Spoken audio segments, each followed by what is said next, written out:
won't believe who contributed to the work. This particular 21st artist was born in Japan. Jakugi is his name. It's called the dollar pyramid. These are shallow plastic cases with tubes running between the cases that have sand paintings in them. Now, who is the person on the middle? In the middle? George Washington. And all right. Now, why is it called the dollar pyramid?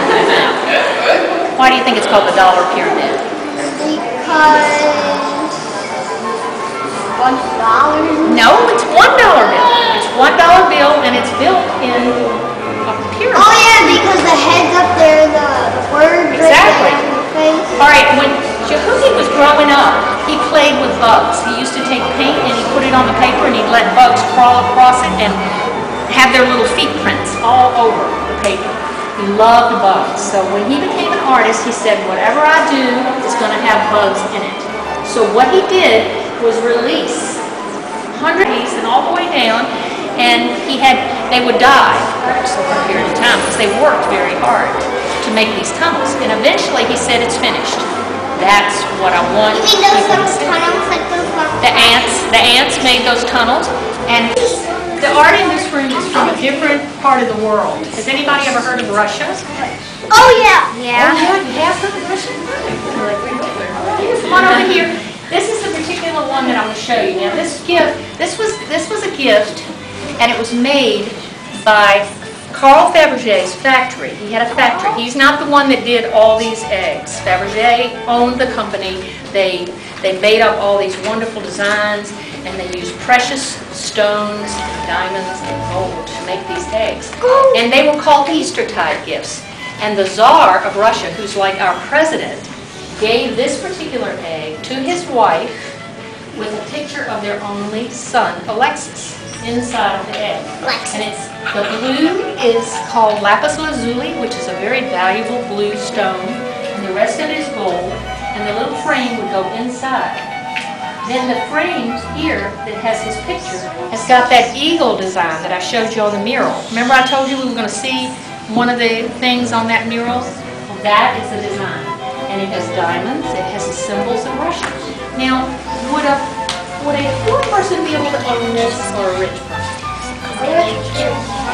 Alright, so the Tsar and his wife, they had many, many of these eggs that they gave for gifts.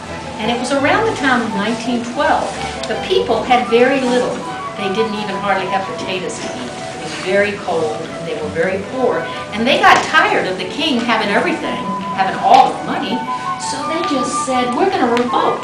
So they had a revolution. But Fabergé was very smart. He knew that it was coming.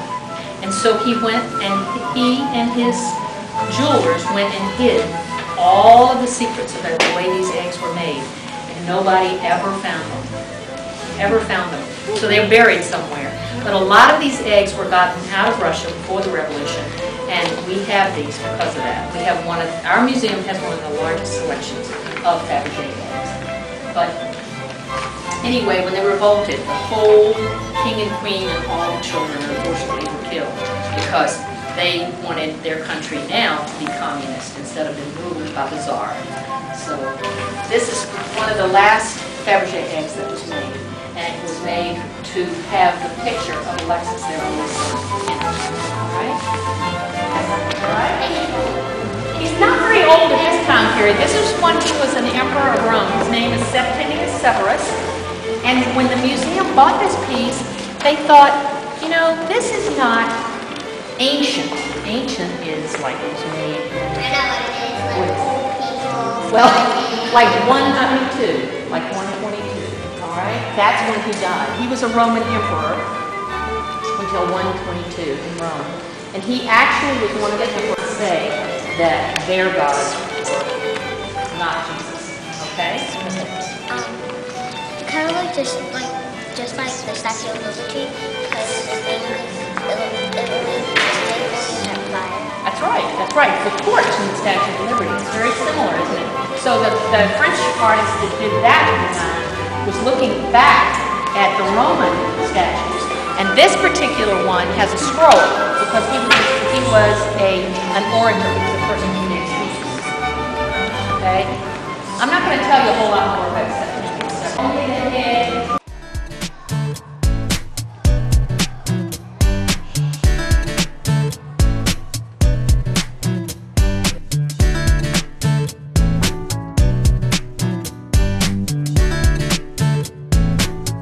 Did you guys have a nice tour of the museum this morning? Yeah. I'm going to ask you some questions about your tour, but first I'd like to introduce myself. My name is Mrs. Duvall, and I get the pleasure of teaching art here at the Virginia Museum. And today I was excited that you could come into the art studio to be with me a little bit after your tour so that we could have a chance. You got to see a lot of beautiful art today, but now you're going to have a chance to make some art.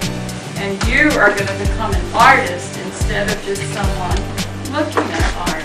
Now I have a few questions about your tour this morning, because what we're making in the art room today is something kind of like what you were looking at in the museum. So we need to talk.